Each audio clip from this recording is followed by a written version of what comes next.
আইলারে নয়া জামাই সম্প্রতি বেশ আলোচনায়।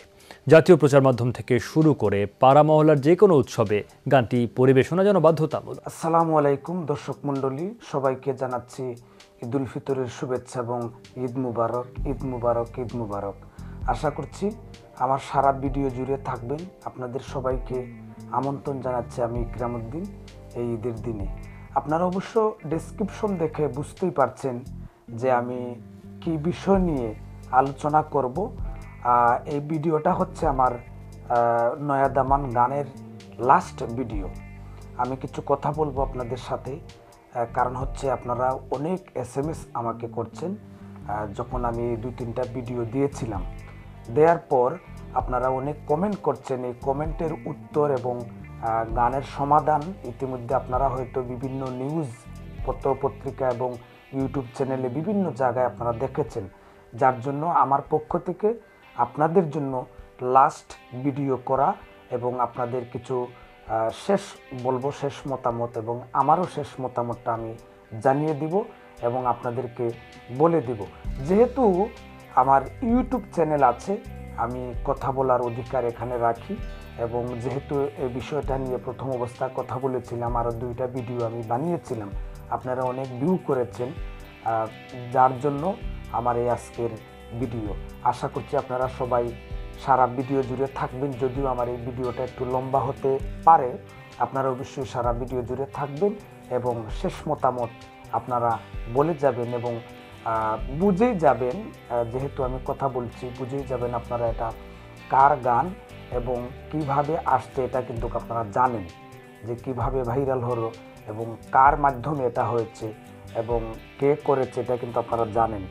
তো ইতিমধ্যে আমরা বিভিন্ন নিউজ দেখেছি বিভিন্ন টেলিভিশনে, যার জন্য হয়তো আমাদের কথাগুলি বলা এবং কথা শোনাটা আমাদের একটু সহজ হয়ে যাবে। আপনারা ইতিমধ্যে বিভিন্ন জনে দেখেছেন যে তর্ক বিতর্ক, আলোচনা সমালোচনা এই গানটা নিয়ে। আমি মনে করছি এটার একটা সমাধান এখন পাওয়া গেছে এবং পাবেন আপনারা। আমরা প্রথম অবস্থায় একটা নিউজ দেখব। আইলারে নয়া জামাই সম্প্রতি বেশ আলোচনায়। জাতীয় প্রচার মাধ্যম থেকে শুরু করে পাড়া মহল্লার যে কোনো উৎসবে গানটি পরিবেশনা যেন বাধ্যতামূলক। কিন্তু গানটির প্রচার ও পরিবেশনার ক্ষেত্রে উল্লেখ করা হচ্ছে না এর আসল গীতিকার ও সুরকারের নাম। আর এই সুযোগে কিছু স্বার্থান্বেষী মানুষ গানটির মালিকানা দাবি করতে শুরু করেছেন। বিষয়টি নিয়ে দিব্যময়ী দাসের নাতি ও পণ্ডিত রামকানাই দাসের ছেলে আমেরিকা প্রবাসী পিনু দাস কথা বলেছেন যমুনা টেলিভিশনের সঙ্গে। আইলরে নোয়া জামাই আসমানেরও তারা। সময়কাল 1972 থেকে 1973। তৎকালীন বেতারের তালিকাভুক্ত শিল্পী শ্রদ্ধেয় ইয়ারুন্নেসা খানম, সুরকার ও গীতিকবি শ্রীমতী দিব্যময়ী দাসের ছেলে 21শে পদকপ্রাপ্ত শিল্পী পণ্ডিত রামকানাই দাসের কাছে গান শেখার সময় ইয়ারুন্নেসা খানমকে গানটি তুলে দেন পণ্ডিত রামকানাই দাস। কিন্তু দিব্যময়ী দাস বেতারের তালিকাভুক্ত গীতিকবি ও সুরকার না হওয়ায় ইয়ারুন্নেসা খানমের পরিবেশনায় বেতারের আইন মোতাবেক দিব্যময়ের নাম সেখানে প্রকাশ করতে পারেননি, এমনটাই জানিয়েছেন দিব্যময়ী দাসের নাতি ও শিল্পী পণ্ডিত রামকানাই দাসের পুত্র পিনু সেন দাস। বাবাই গানটি বিভিন্ন জায়গায় গিয়েছেন, তার বিভিন্ন সাক্ষাৎকারে এটি বলেছেন এবং শেষ অন্তরায় ভণিতা রয়েছে, সেখানে দিব্যময়ী দাসের নাম উল্লেখ রয়েছে। 72-73 সালের দিকে তিনি রেডিওতে রেকর্ডিং করেন, কিন্তু সেই রেকর্ডিংয়ে দিব্যময়ী দাসের নাম নেই। সেই কারণে গীতিকার সুরকার হিসেবে তার নাম যায়নি। তৎকালীন বেতারের বিধিনিষেধের কারণে ও সময়ের বিবর্তনে গানটির তাল ও শব্দ চয়নে এসেছে ব্যাপক পরিবর্তন। বাদ দেয়া হয়েছে গানটির ভণিতা, যার কারণে গানটির ভাবার্থে ব্যত্যয় ঘটেছে অনেকাংশে।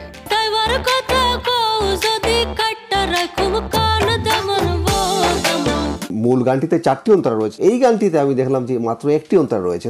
যাইবার কথা কবরে যদি কাইটটা রাখ মুকান, এটা কিভাবে সম্ভব? তবে মূল গানটিতে যেটা রয়েছে, তামাশার অঙ্গ কাদের সঙ্গে করা হয়েছে? যারা জামাইয়ের সঙ্গে এসেছিলেন।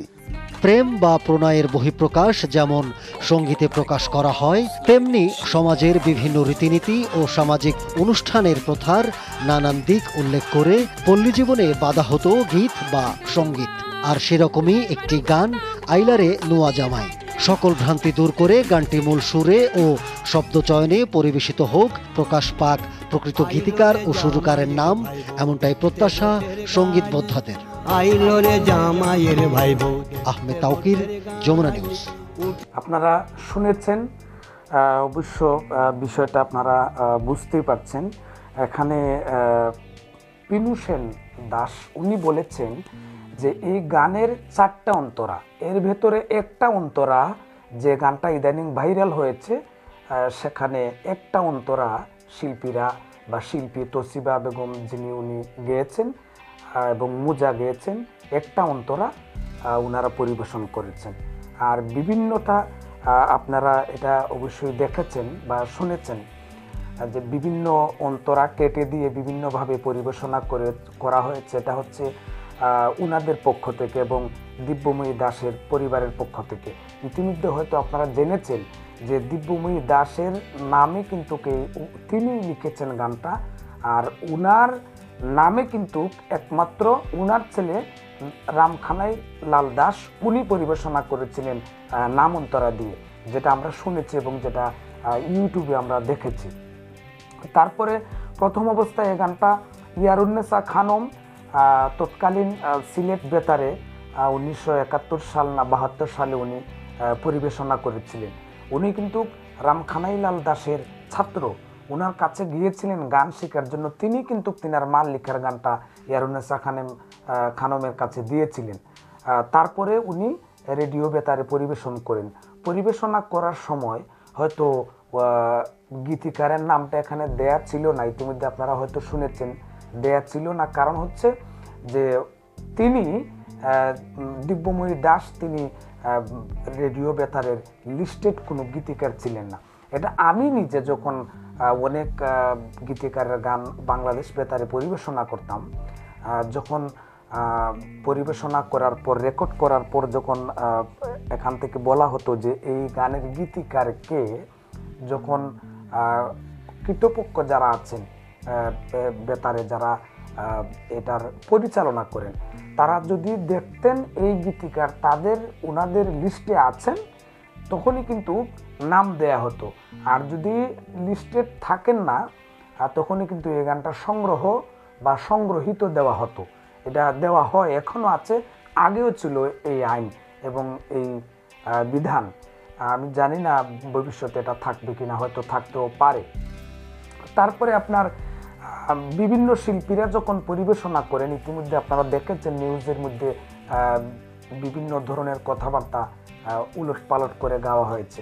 এই গানটা মূলত আইলারে নোয়া জামাই আসমানেরও তারা, তেরা কাবেরী দাস উনি হচ্ছেন রামখানাই লাল দাসের মানে মেয়ে সম্ভবত, সঠিক আমার মনে নাই, দুঃখিত। উনি বলেছেন যে তেরা বলতে কোনো শব্দ নাই, তারা মানে আসমানের তারা যেটা আমরা জানি, তেরা হচ্ছে বেকা, এই ধরনের একটা কথা একটা সাক্ষাৎকারে তিনি দিয়েছেন, যার জন্য এই গানের ভাবার্থ এবং কিছু অর্থ আমরা একটু পরিবর্তনশীল দেখি। আমরা আরেকটা গুরুত্বপূর্ণ 71 টেলিভিশনের গুরুত্বপূর্ণ একটা নিউজ আমরা দেখতে চাই। আমরা যেটা দেখলাম যমুনা টেলিভিশনের নিউজ, সেখানে আমাদের শ্রদ্ধেয় শাকুর মজিদ ভাই উনিও একটা বক্তব্য দিয়েছেন। আমরা সেটা যদি শুনি তাহলে আমরা বুঝতে পারবো যে আসলে গানটা কার আর কিভাবে মানে প্রকাশ পাইল। আমরা একটু শুনে আসি। সর্বতমঙ্গল রাধে গানটির পর এবার আলোচনায় আসে সিলেট অঞ্চলের বিয়ের গান আইলারে নয়া দামান এর কপিরাইট ইস্যুটি। অনলাইনে গানটি ভাইরাল হবার পর অনেকেই গানটিকে নিজের বলে দাবি করেছেন। প্রশ্ন উঠেছে, লোকগানের আদৌ কপিরাইট সম্ভব কি? খালি গান গাইতে থাকো, সারা সিলেটের লাগি একটা গান গাও না হানে বা। You know what, I like that idea. Yeah. আইলারে নয়া দামান আসমানের তেরা মিসানা বিসাইয়া দিলাম শাইল গানের নেরা দামান। সম্প্রতি আইলারে নয়া দামান গানটি অনলাইনে ভাইরাল হবার পর এই গানটি অনেকেই নিজের বলে দাবি করেছেন। নতুন করে তাই প্রশ্ন উঠেছে, 5 দশক আগের গান কি করে এই প্রজন্মের কোনো শিল্পীর গান হতে পারে?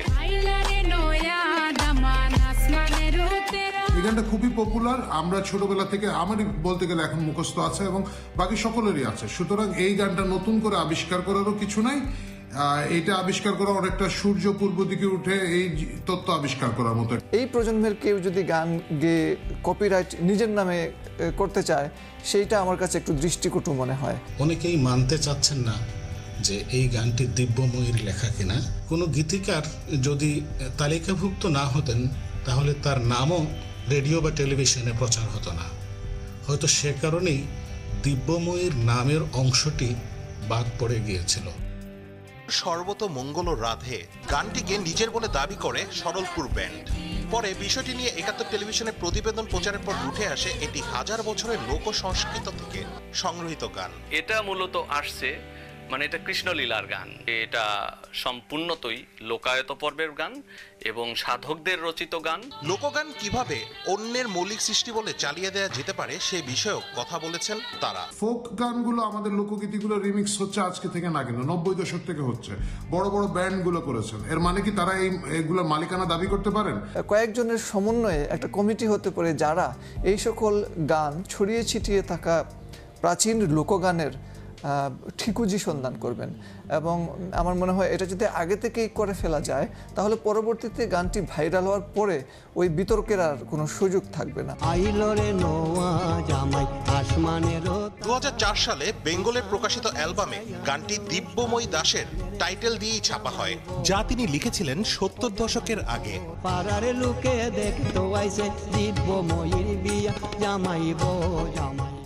আমার কাছে থাকা ২০০৪ সালে অসময়ে ধরলাম পাড়ি নামক সেই অডিও সিডিতে প্রথম গানটাই দেখি আইলোরে নোয়া জামাই।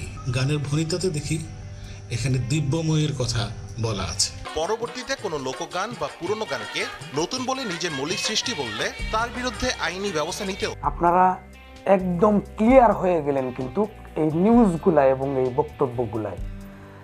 এখানে বলা হয়েছে যদি কেউ এ ধরনের লোকগান কপিরাইট করতে হয় তাহলে তার প্রতি মানে বক্তারা বলেছেন এখানে আপনার আন্দোলন করা হবে এবং আইনের আওতায় আনা হবে এবং কপিরাইট আইনে মামলাও হবে। তারপর আপনারা এটা ভালো করে শুনেছেন এবং দেখেছেন যে এটা অবশ্যই দিব্যময়ী দাসের লেখা গান। ওনার ছেলে যখন ২০০৪ সালে গানটা করেন লাস্ট, তারও আগে কিন্তু এটা প্রচার হয়।